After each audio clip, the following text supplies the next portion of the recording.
Hello, everyone. So we are just going to give a few moments to let participants enter in here, but I will take a few moments to introduce myself. My name is Nicole Chapman, the Director of Training and Education here at Club Caddie. And so as we kind of wait for people to come in, I thought it would be a fun little fact to share with you guys because this webinar is geared for our new features, especially those that are in our Q4 or most recent. But as we do these new features, I think it would be fun to know that we do get a lot of submissions from our courses, and that's usually where these ideas come from. But almost everyone at Club Caddie has come from a green grass side.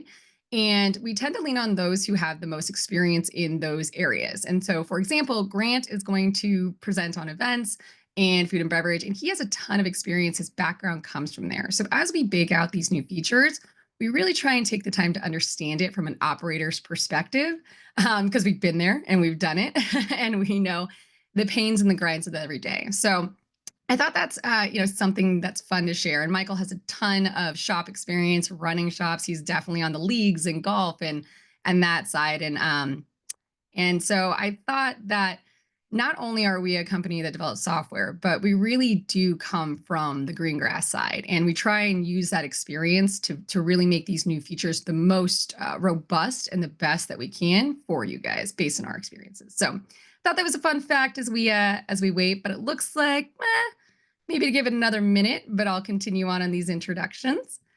So today on the call, we have, I need to do some updates on our titles. We have our VP now of implementation, Grant, and we also now have our VP of product, Michael Rollins. So here today, they will be touching base on some of these new features and any of those kind of more in-depth items or questions that you have about these new features. Please go ahead and use that questions options. We do filter them. So as you ask them, we'll try to answer them as quickly as we can, either by typing it or answering it live. Additionally, when you guys registered, there was an option to submit questions.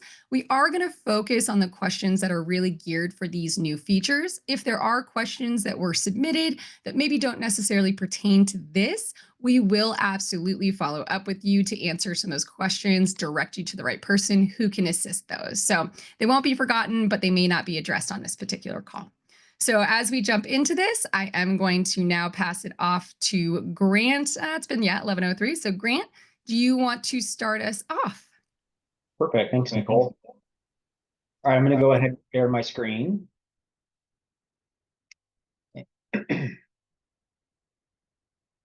All right.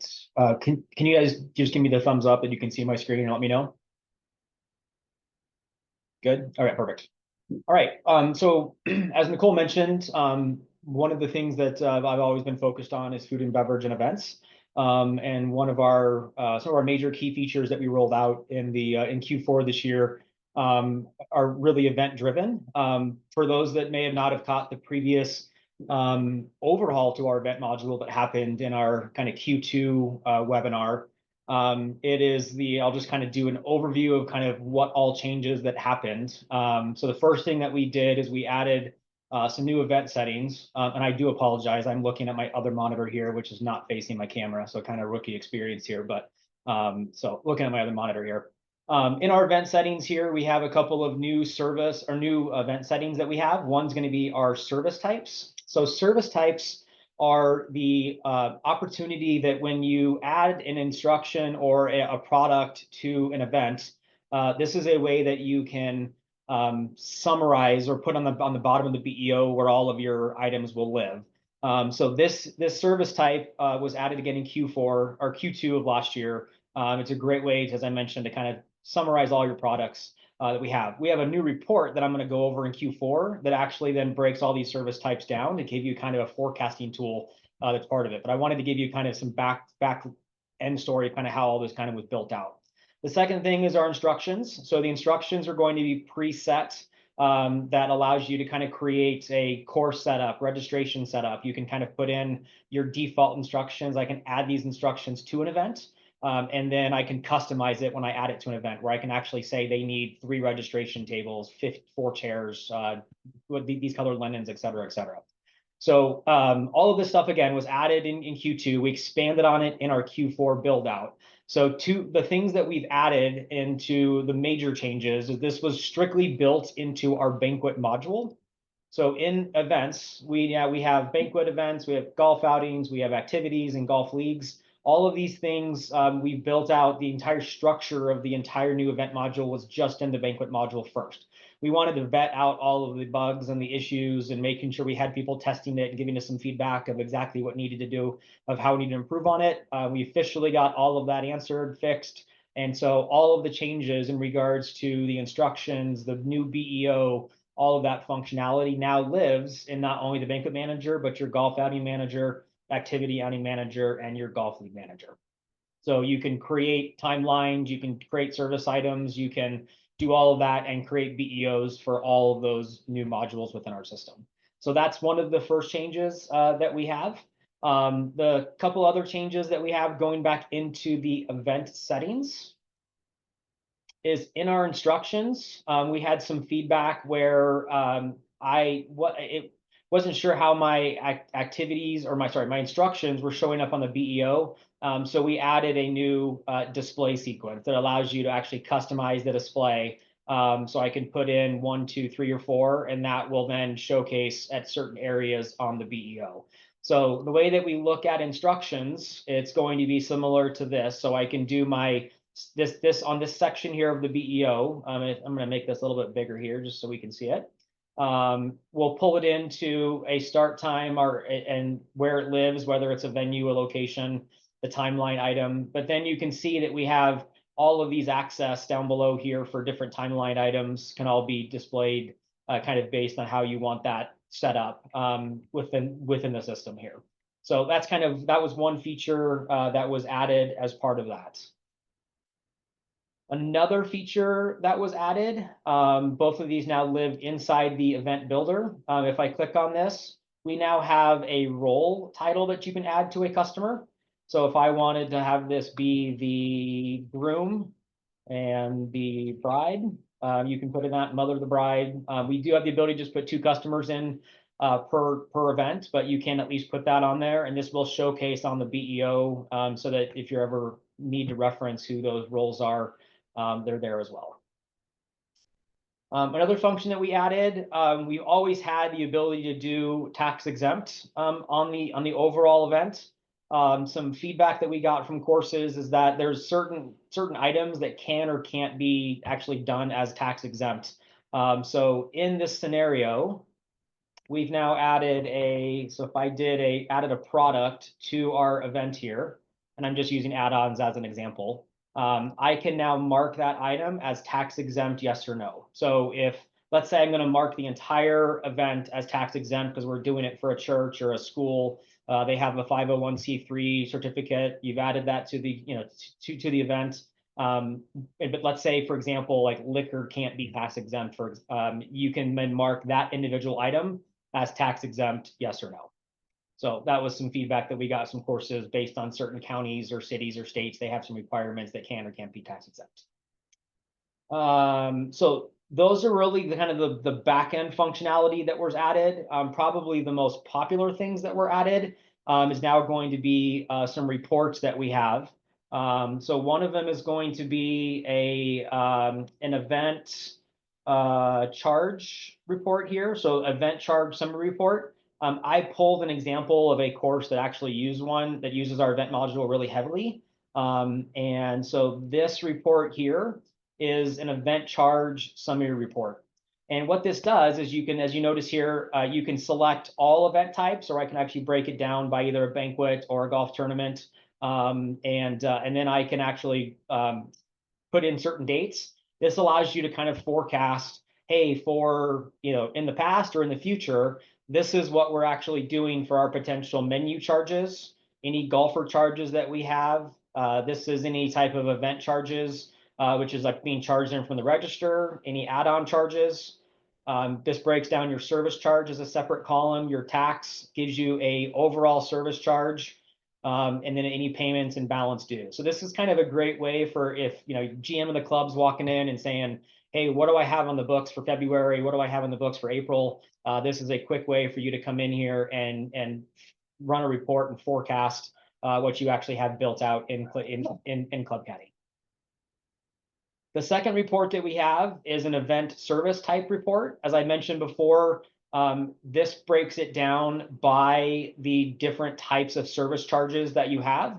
So again, a lot of courses will probably have like, a food service charge, a liquor service charge, or beverage, and then maybe like a room rental charge, different things. So everything could be customized per your course, but this kind of breaks it down to see on this particular date from December, what do I have for my titles? And then what do I have as summary for my beverage charges, for food charges across the board? So this is just kind of a way for you to kind of, again, summarize the way that you guys actually want to break down your summaries. These all get in conjunction. If I pull up the BEO, this is where your service charges live at the very bottom here. I can see my charges broken down by rentals, liquor, and food. And if you're wondering where all of that stuff is added, that is done if I click on a wedding here and I go into my add-ons.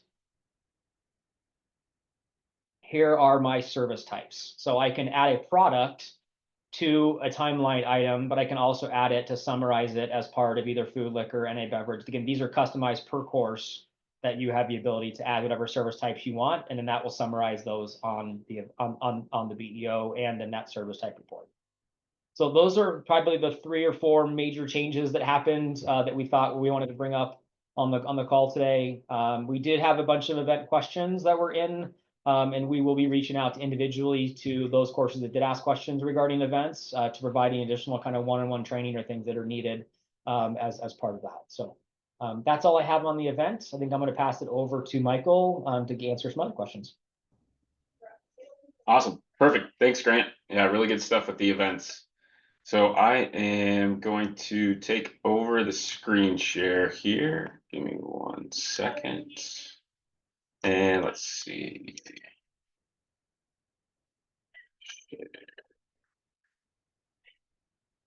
There. All right. Can everybody see my screen? Perfect. So we are going to start with some T-sheet enhancements and then move into the retail and food and beverage point of sale. So the first thing that we're going to talk about that was released in Q4 is guest rates. This has been one of the most common golf requests that we've had over the last 5 or so years, and we got it done in Q3, Q4. And this is a really, really cool one for not just private facilities, but anybody that has, a season pass or some sort of membership program, where if I have a season pass and Grant doesn't, and Grant is my guest, he gets a little bit of a discounted rate for playing with me as a member.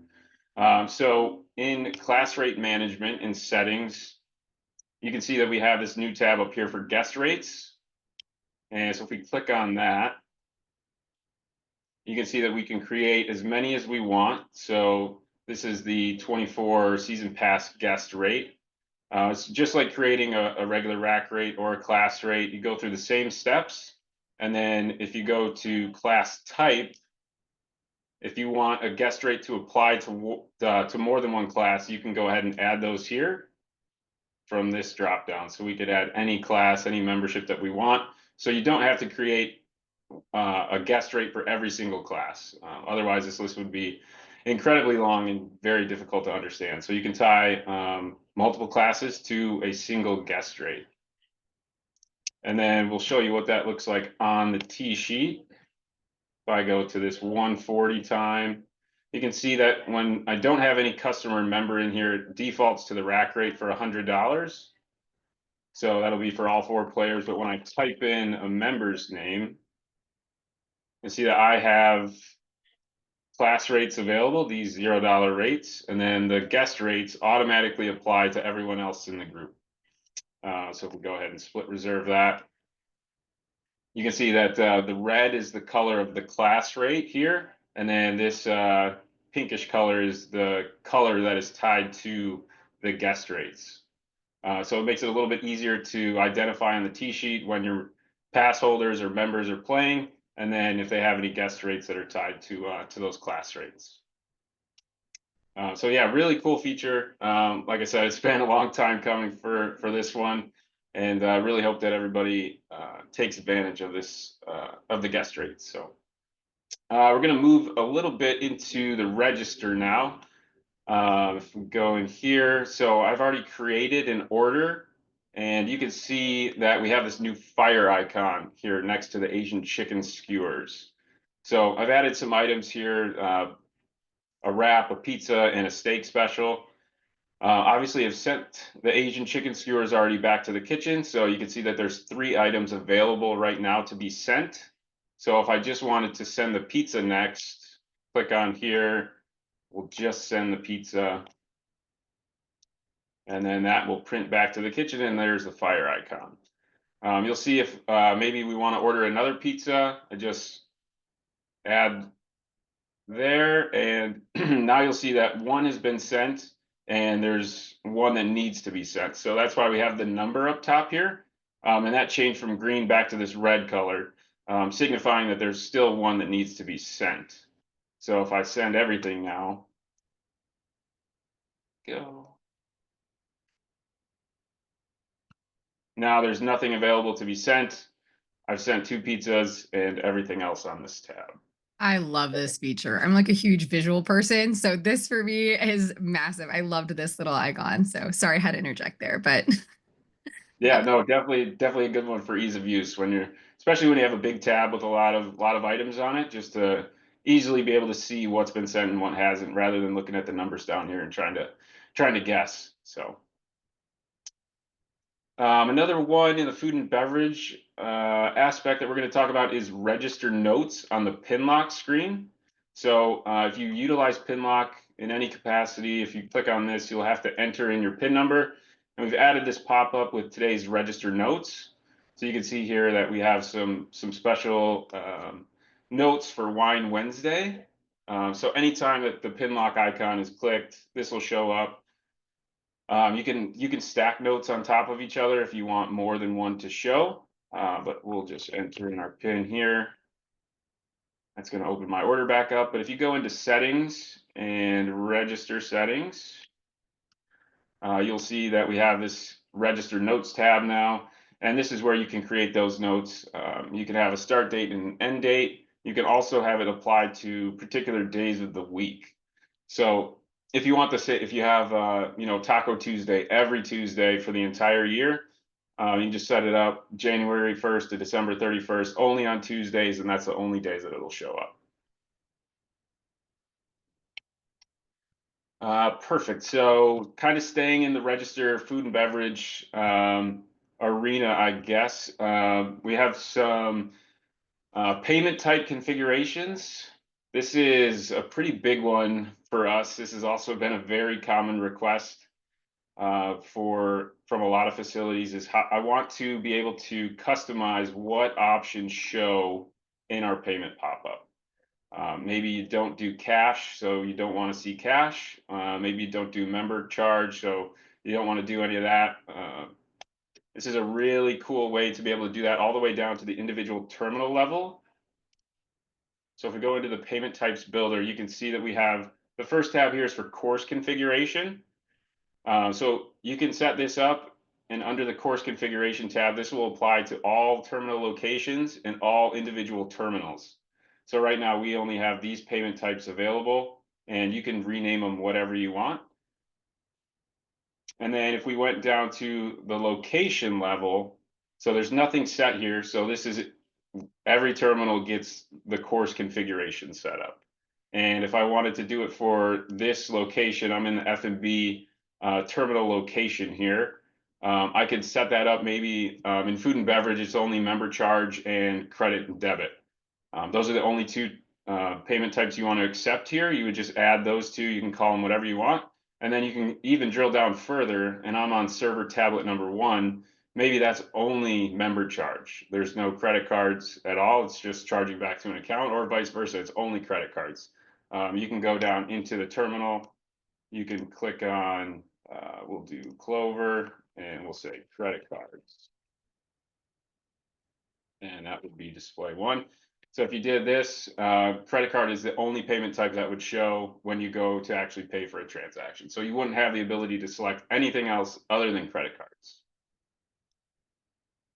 So again, it's very important to know that this is kind of the hierarchy.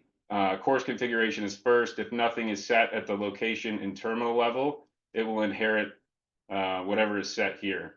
And then location, if there's something set here and nothing in the terminal, it'll inherit from the location. And then the terminal is specific to that to that terminal, whenever you're logged into server tablet number 1 in this scenario. So I hope that made sense. If you have any questions, feel free to reach out. It can get a little confusing when you're trying to log in, especially remotely from like a GM side. If you're trying to log into different terminals and set it up, that's where we've seen some confusion. So please don't hesitate to reach out with any questions on that one. All right, I think I have a couple more here. So we're going to stay in register settings, and we're going to look at some enhancements we've made to our discount rules. So obviously, before we jump into that, on the payment terminal or payment configuration, do we want to show them like potentially where they would switch terminals to, because it's all driven by what terminal you're currently on. Is that correct? Correct. Yeah. So if you have access to what we call global view, you can go into the terminal locations here, and these pro shop, kitchen bar, home offices, this is where you would change that. Also, if I'll log out here for a second and show. So if you want to set it up. And why he's doing that, just to bring that up, not everyone will have access to be able to have this global view turned on to switch on that. So if you don't see the switch course on top, doesn't mean it's right or wrong or it's broken. It's just, it's all permission based, based on kind of what your permissions are set up in Club Caddie. Correct. Yep. So up here, you can see we have our terminal locations. So pro shop, conference room, kitchen, and bar. If you wanted to set it up for a particular location, that's what these are up top. And then these are the actual individual terminals. There's that server tablet number 1 that I was just logged into. And one of the other things that I think for like use cases is I came from the private club side, and so cash was never something that we would have utilized. So to remove that option in that pop-up just from the person who has to be at the register is really nice to keep it clean and concise, less human error. So it takes a little bit of time to set it up properly, but it's definitely worth it in the long run to make it even easier for your staff or yourself to make those clicks and just less mistakes and really centralize, okay, these payments are taken here. If you have events, we only want cards here. So gives you those flexibility to really dial that in. So to Michael's point, if you need help, we're here for you. And I'll provide some resources on how to do that as well.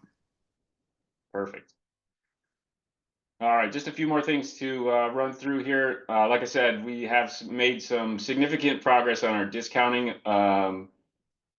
permissions here. And so what we did is we got a lot of feedback that our discounts were too broad. They needed to be sub-department specific. So for example, we have this food only discount for employees.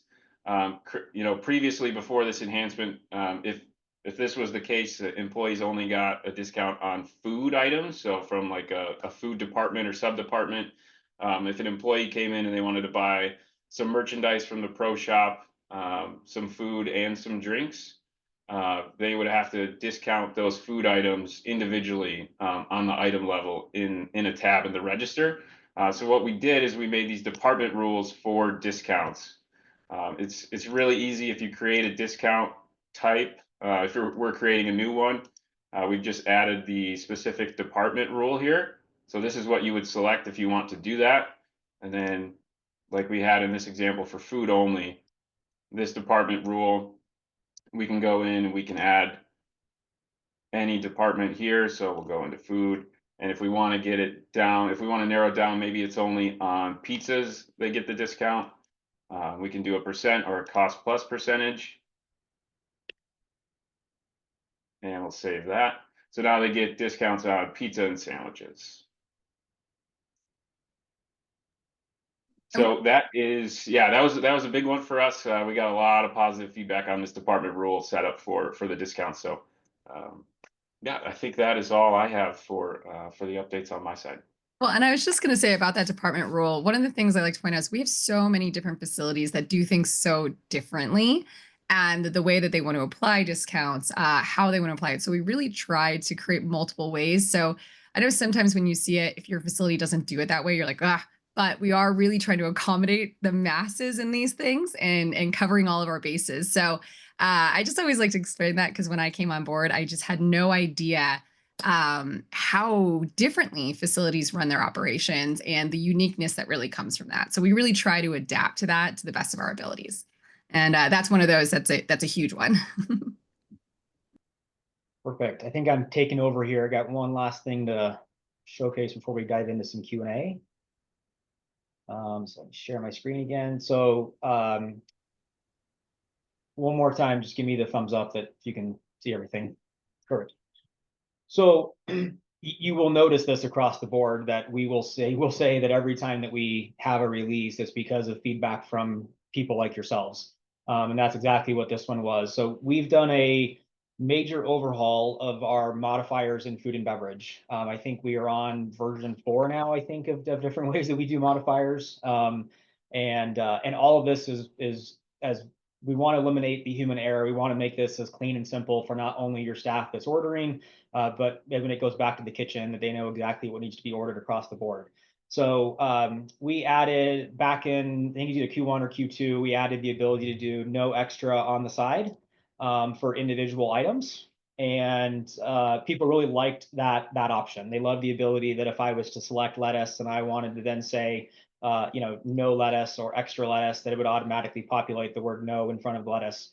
Before that, you literally had to type and create a modifier that said no lettuce or extra lettuce or things like that. So that was one of the changes that we made. The other feedback that we got was I did not need no extra on the side for certain items that were like meat temps or for sides or things like that. So we've expanded our modifiers to now have the ability, we call them highlights, and the ability to where I can go in the back end of a modifier section, which I'll show you here in a second, and tag certain individual items or modifiers that's tied to a group to actually showcase the word no extra and on the side. So I'll show you where that lives here now to actually set that up. So if we go into the gear icon, and we go to Inventory Center, and we go to our modifier groups, you will notice that we now have a new section here called Highlights Available. So this is the ability that if I come in here and mark any of these individual items as a no extra on the side, you would mark that down underneath that. So I could click on the 3 dots here, click on View Edit.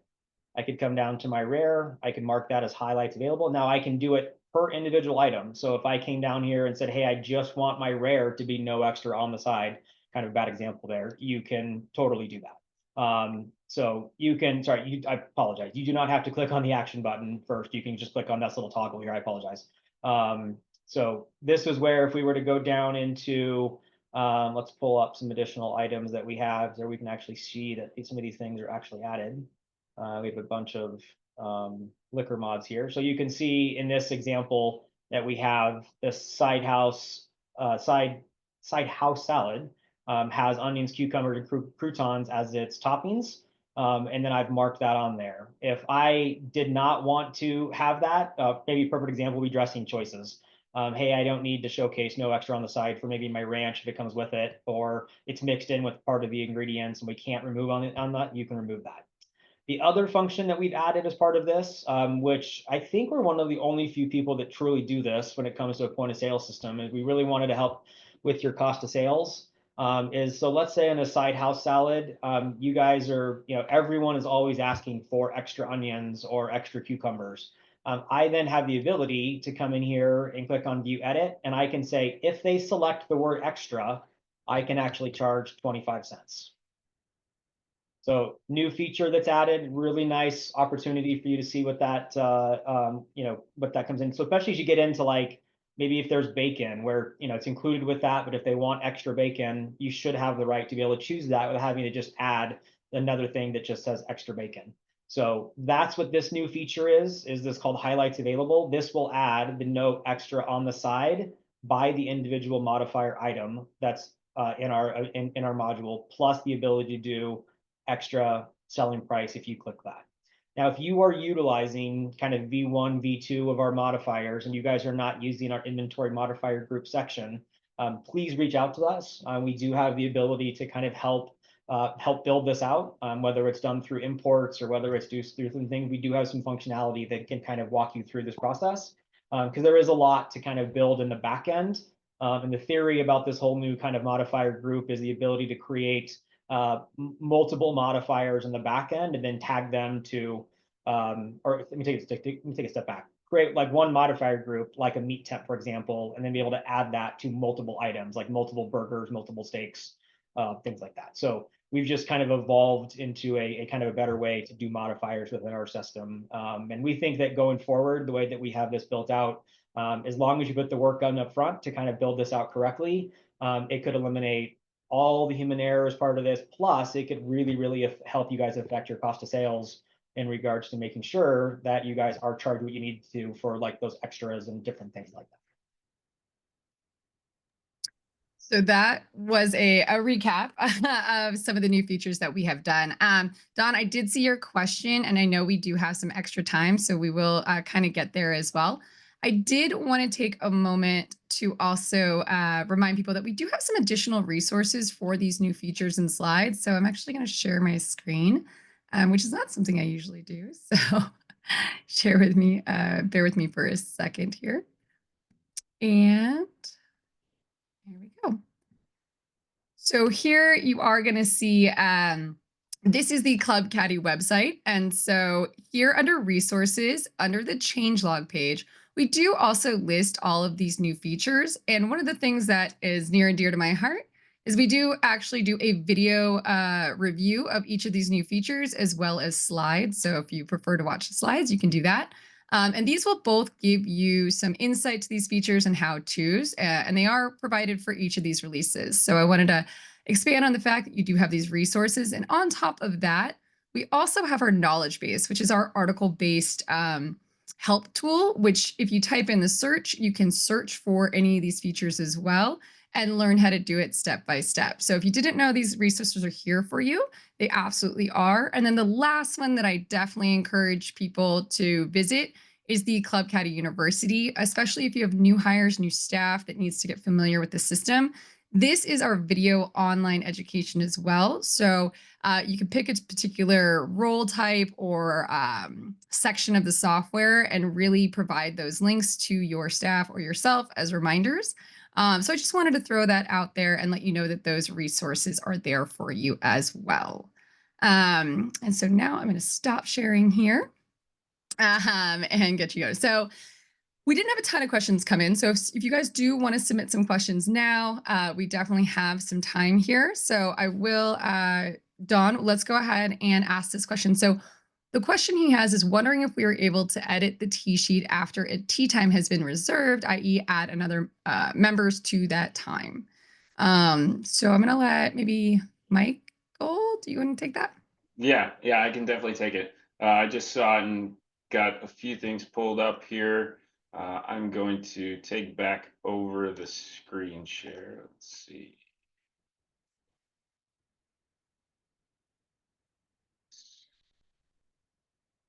I think that should do it. Can everybody see my screen? Perfect. Okay.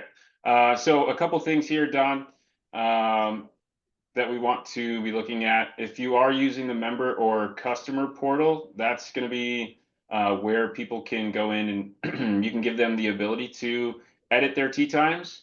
One thing to keep in mind just before we get into it, we do have the cancellation window for online bookings. So whatever your cancellation window is set to, if we go into the customer portal, you can see that today I have a couple tea times and I can't edit these because it's inside the cancellation window. These are locked tea times, but if I go to my upcoming tea times, this is for tomorrow at 2:10. If I click into this, I can cancel or I can edit the booking. So right now it's currently just myself playing tomorrow. If I go into edit here, this is essentially just rebooking the tea time if you want. So here we'll do it for 4 players. And I guess this kind of ties into the guest rates too, because they're pulling here for the 3 anonymous players that I will now be playing with tomorrow. So they all get the guest rates. So we do have that. That's been out for a while now. So hopefully you can get this out to your membership, but definitely something that we can do. Michael, can you go back into that tea time? One of the questions he had was just the ability to add other members to it. Oh yeah, for sure. I think we just need to make sure we really talk about the fact there's a difference between members who can do it versus just general customers, and the reason why they can or can't do it. Yep, that's correct. Yeah. So members can currently, if you have a class tied to your profile, you can search for other customers or members. So in this case, we'll add Dan Taylor here to this one. So we definitely have the ability, but it is only for members currently. Anyone with a class, with a member class tied to their profile.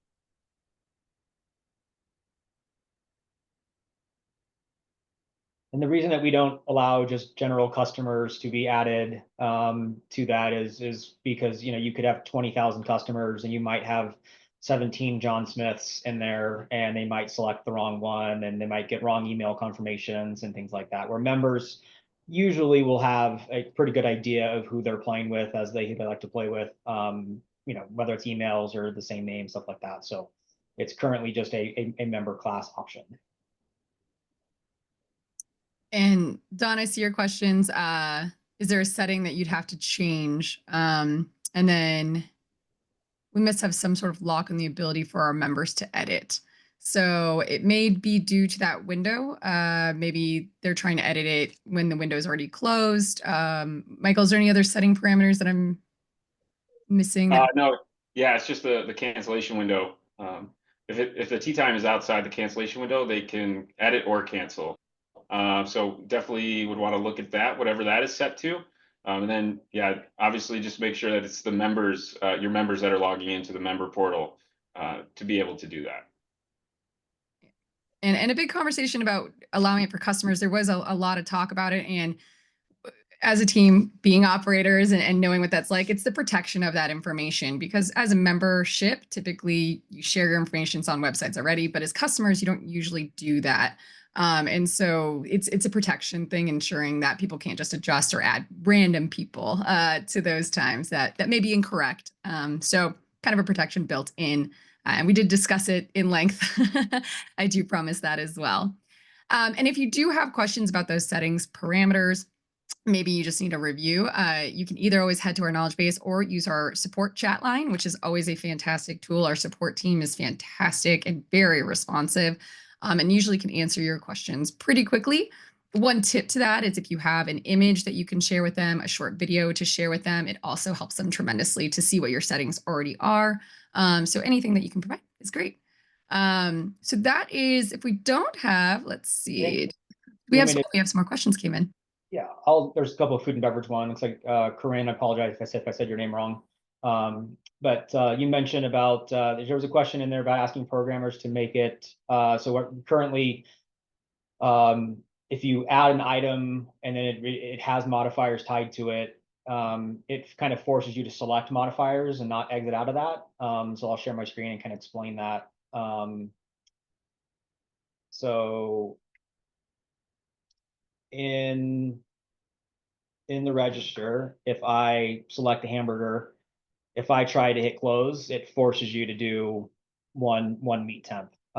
That's a very common request there, Corinne. We can absolutely bring that up to our team. And the current reason why that happens is because this is technically already added to the cart. And so what needs to happen technically is it then removes it. So if I hit close, it just says, hey, you haven't met your required modifiers. Would you like to remove this from the cart or something of that nature? That's great feedback. But the answer would be technically I would have to then currently fill this out, click save. And then if I didn't want to do it, I'd have to delete it as a workaround and then go to my next one. But that's some very good feedback. And then let's see, I think there was another one. William had a food and beverage question. He mentioned how to get the bar printer to print your bar tips. William, if you want to just reach out to support@clubcaddie.com, this is a relatively easy setup. We just have to help you with your configuration and making sure that you name your receipt printer It has to be tied to the network in some way, shape, or form. But we can help you with that process. And all you have to do is name it as a bar printer in the back end. And then we just have to tie the certain departments that you guys are sending your drinks from to that particular bar, and it 100% will print a quote unquote kitchen print to your bar terminal. So just email support and we will absolutely be able to help you guys set that up pretty easily.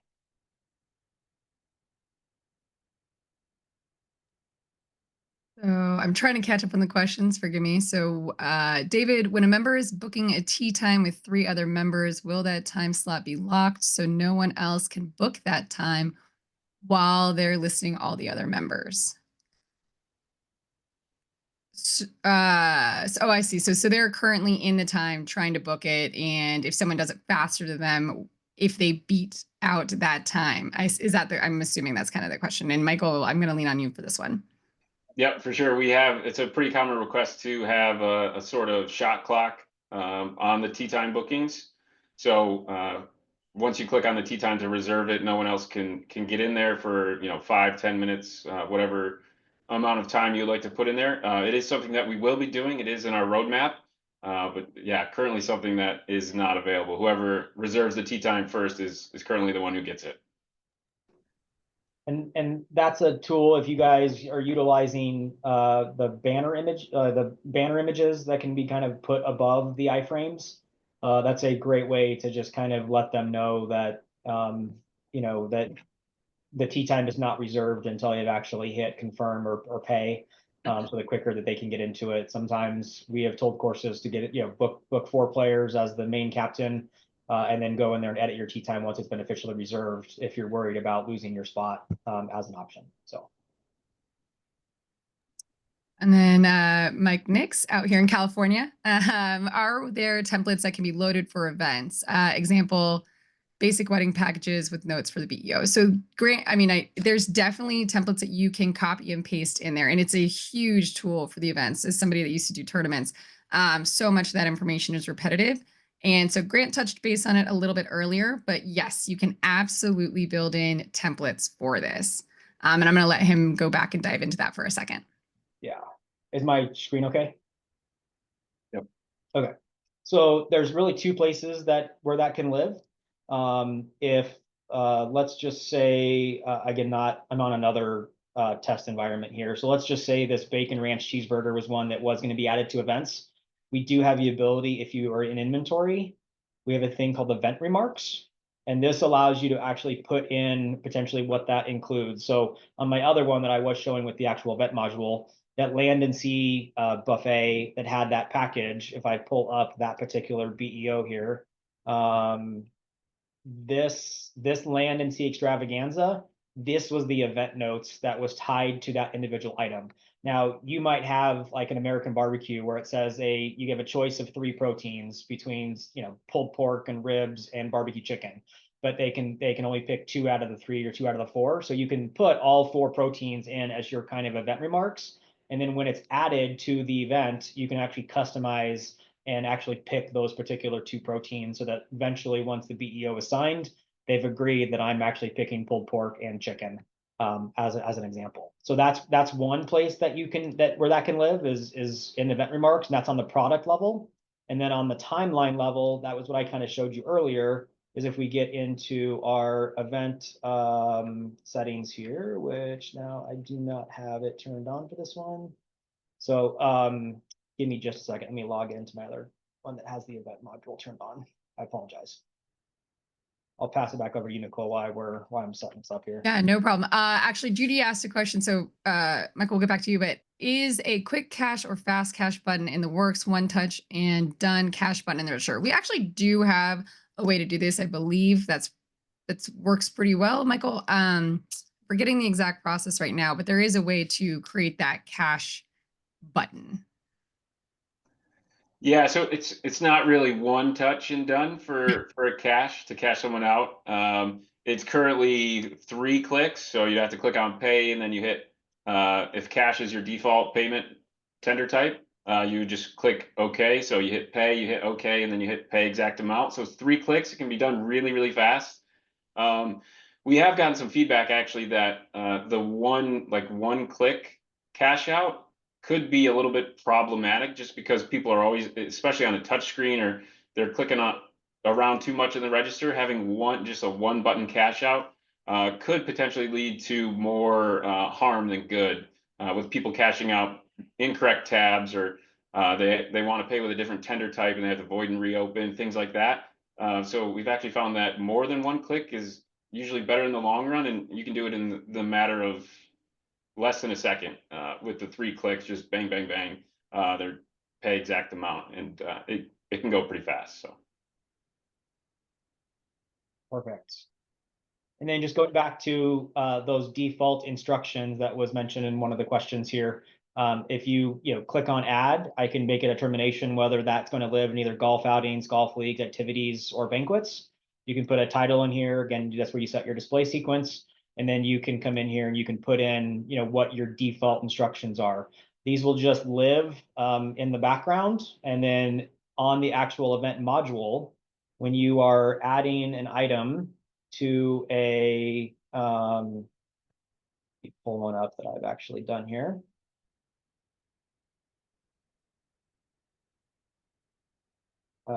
So if we go into a wedding and I go into my timelines, this is now where once your instructions are built. So if let's say I'm in my ceremony setup and I go to instructions, this is now going to pull up all of your preset instructions here. And you can see I have my ceremony setup. Now I didn't have 100 as my original one. I just had number of chairs, number of rows, runner, arch, flowers, and then iced tea water.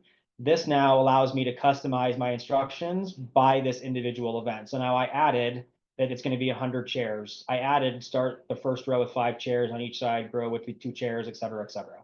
So this allows you to kind of, again, customize. You can preset your instructions, but then you can bring the instructions into the event and customize those instructions. You don't have to then copy and paste every single time. They're kind of built out for you, ready to go. And again, you can customize it and do as many different instructions that you want and customize it per timeline item that you have.